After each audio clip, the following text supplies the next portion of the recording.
Hello everyone. In the last video, I was talking about some reasons why people may not want to let go of things, and I will continue to talk about that in this episode, but I wanted to show you this is one of the really bad times when things are really out of hand in my household.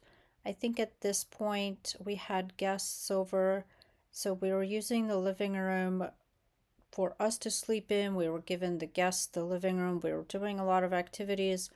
So things got really out of control. And I think I mentioned in the last episode that I've gotten my stuff down to the point where I can just have maybe 10-minute reset.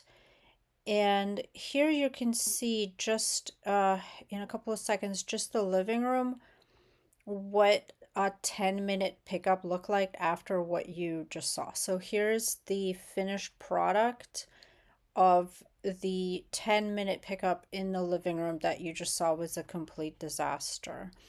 And then I'll be moving on to the topic of today.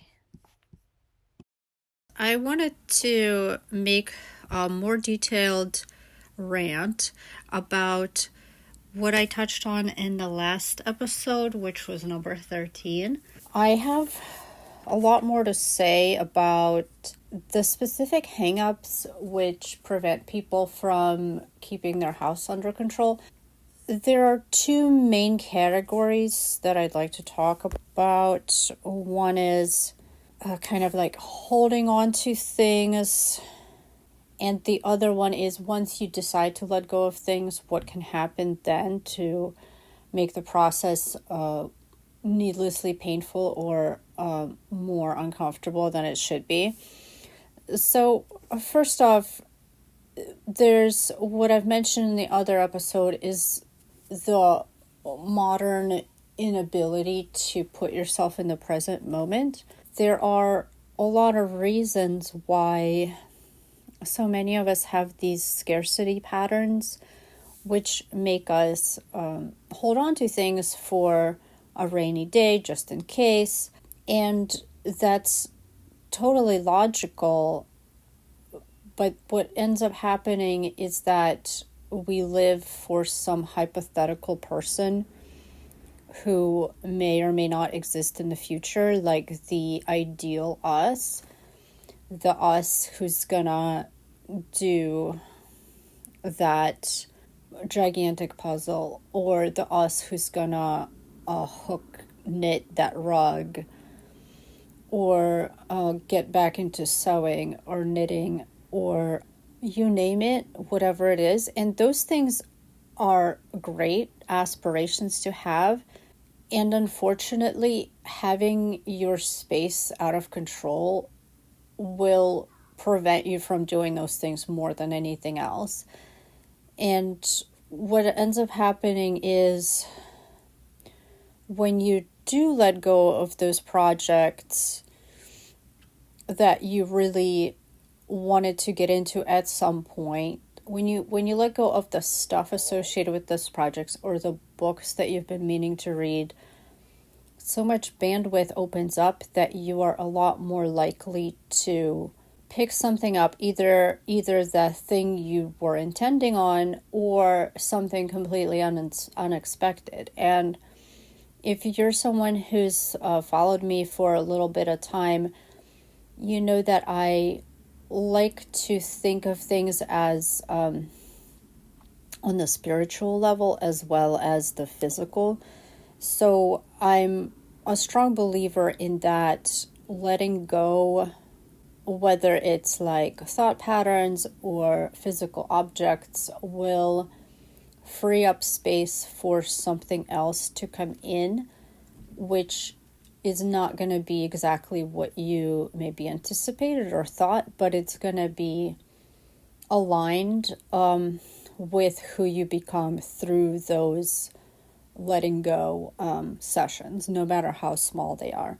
So in other words, when you let go of those books you haven't read, you may meet your favorite author, or somebody may recommend you to a a book club or whatever it is, it tends to be unexpected, and following who you want to become, but without your insistence on having it look exactly like this.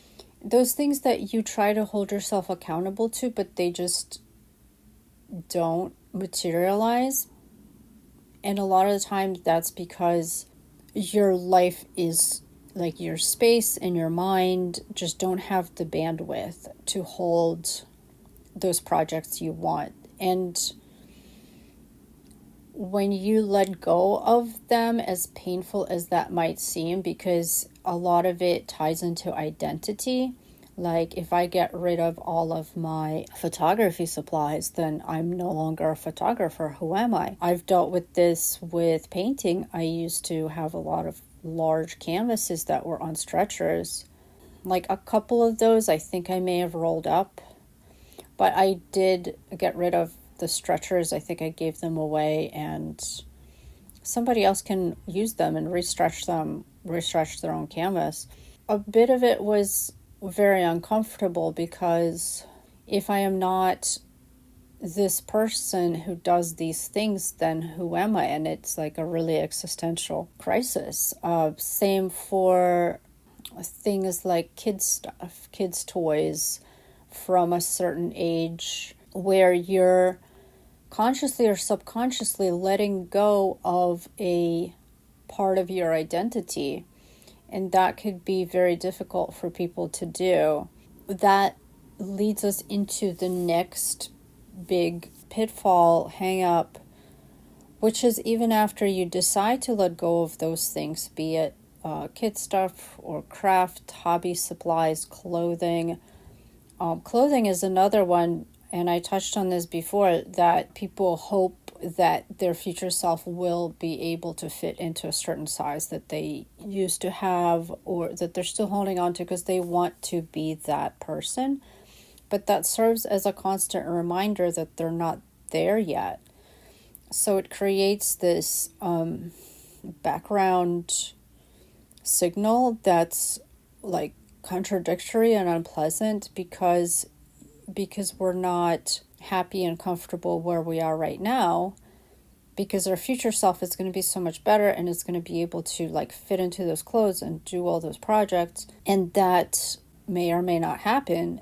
And one should trust that when it does happen, when you do reach that point where you want it to be at, that those things you want will come back into your life in some form that you may not need to dictate. So you may not need to save that thing now because you won't have it later. Your like abundance works in that way, that you will have it later, because the person you are later will have even better opportunities than the person you are now, who is holding on to this stuff in the case that that stuff will become useful at some point. So once you do decide that you're ready to part with some things, the next thing that could happen is desire to have the perfect place, to have that thing be handed directly into the hands of somebody who will appreciate it, who needs it the most. And unfortunately, that keeps so much of the clutter in homes. Even if it's organized, even if you find a way to keep it at bay with good organizational systems, the best thing for it is to actually physically leave your house. Even if, I'm not saying that like you're going to fill up your house with more stuff. Unfortunately, that does happen, but that's not what I would intend for people to do, is not to just fill up their house with more stuff. In fact, once they let go of things, that pain of letting go of it and how it may seem wasteful, that is a very good way to change your habits, your consumer habits in the future, is by learning those lessons of, I just got rid of I don't know, a new guitar that I never used or whatever. Like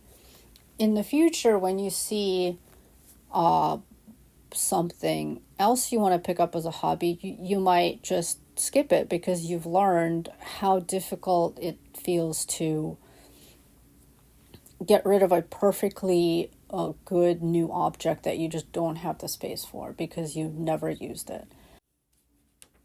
Okay, so when you finally come to the place where you want to have something leave your home, that same thing kicks in, like, oh, this is a useful object, somebody would be happy to have it, and you may not like donation centers because they still throw a lot of things out, they disrupt local economies in other countries, all things that are very true. There's like influx of our old clothing that's disrupting local markets in faraway places. Some people don't have access to thrift stores. Some thrift stores only take very specific items. You know, there's this study, I think, where people gave out, it was like about mugs. When people were asked to assign a value, like a monetary value to a mug, they were either like given this mug, like this is your mug, and if you're gonna sell it, like how much would you sell it for? Or like, this is a mug over there on the table, how much do you think it's worth? And people who had the item in their possession valued it a lot more than people who just saw it as like an item that was not their personal thing. I do see that a lot with people. It's tied into their own sense of value. They chose that thing at some point to have. Let's say it's a vase. Like they picked it out at some point, or they got it as a gift at some point, and that says something about them. So to throw it out on the street would not only be wasteful, but it would also say that something they spent money on doesn't mean anything. And that's another like a psychological trip, is the perceived value of things. So we have the stuff staying around because there's not a perfect viable option for donation. There's even giving something away for free on Marketplace. I know I've done this, and a lot of times I miss the message that somebody wants to come get it. Then if you don't miss the message, you have to actually meet with them. Miscommunication, people not showing up, and then there's the pitfall of selling, like this is worth money, like that mug experiment that I talked about. So the best way to deal with selling is first look at your kind of background experience. Have you ever sold anything? How did that go? What other things have you not done that are like projects for like background projects, like, oh, I will do this someday, or I will sell this someday, or I should sell this, or I should think about how much this is worth or where to sell it. If selling is something you're interested in, look up that item or something very similar on eBay, and not just what people are asking for it, but what people are actually paying for it. If you have the bandwidth to the process of listing it, photographing, making sure it's clean, which I know that for a thrift store it should be clean anyways, but when it's sellable clean, it's a little bit more demanding than just donating it. So you want to make sure your lighting is good for the photographs, that you write a good description that other people will find useful. You have to stay on top of your ratings so that people feel confident buying from you. It's a whole process. It's not just like I think about it and I get money in my account. It takes time that most people don't have the capacity for. And I know that I think I've posted something like a large lot of clothes, and it sat around for, I don't know, maybe like 6 months, and nobody bought it. And I gave it all away to a friend who was having a baby, and then somebody bought it. Like, I had completely forgot about the listing, and somebody purchased that item. And I had to explain to the woman that it was no longer available, and I was very, very sorry. And I had missed like a week's worth of messages from her. So selling is not as simple as people may think, especially when they look something up and say and see that it's selling for, like, oh, this item sells for $300, but in fact, that's what people are asking. What people are actually paying is $50. So that's the best way to gauge if your stuff is worth selling, is how much it has actually been sold for recently, how often that item is purchased, which you can find those things out on eBay. Even if you don't use eBay, it will give you an idea of how in demand that item is, as well as taking into account your own like level of procrastination. And I go through seasons where maybe I will put things up for sale, but I usually give myself a limit. Like, if it doesn't sell within a couple of months, then I take it down and donate it. Most of the time, it's just easier for me to donate things, even if I could make a couple of bucks off of them. The prospect of listing and shipping is not worth it, but it's really about my capacity to manage things when sometimes I can't even manage the day-to-day. Like, freeing that up and just having it leave my house is so much more valuable than the money. So those are basically the two things. Is the perfect place where you let things go to, and the primary like ability to let go of them. When you decide to let things go and you can't find that place and you find yourself holding on to things, it's worth considering. And I know this, as painful as it is to just throw things in the garbage, because I've seen so many people hold on to those things, have their house be out of control. They can't face thinking about their items being in a landfill. And what they want to do is have somebody else put it in a landfill. Like, they want to exonerate themselves. And no matter how many times that object gets passed on, it's going to the landfill as its final destination.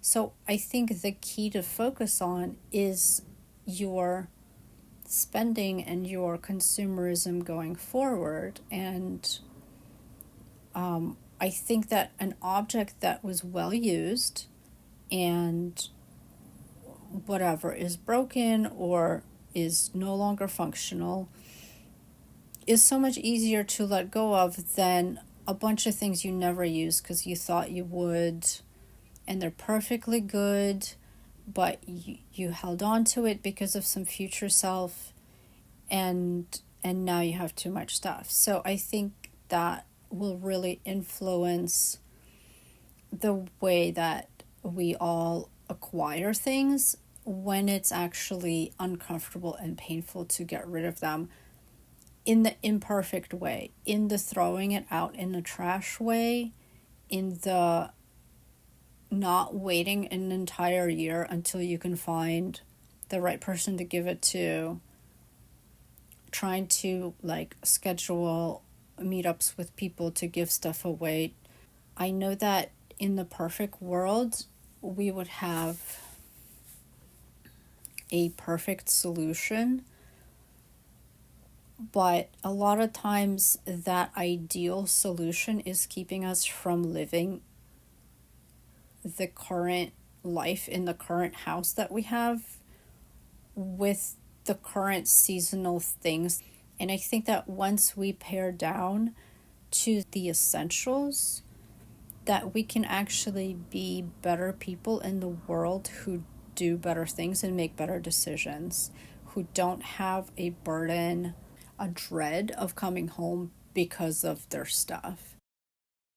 So I'm going to leave it here for this one. Thanks for watching and listening. And the next episode, I'd like to get into the history of why some schools have a midwinter recess following the regular winter break, which most schools in the US have, which is like encompasses the major winter holidays, so like the Christmas and New Year's.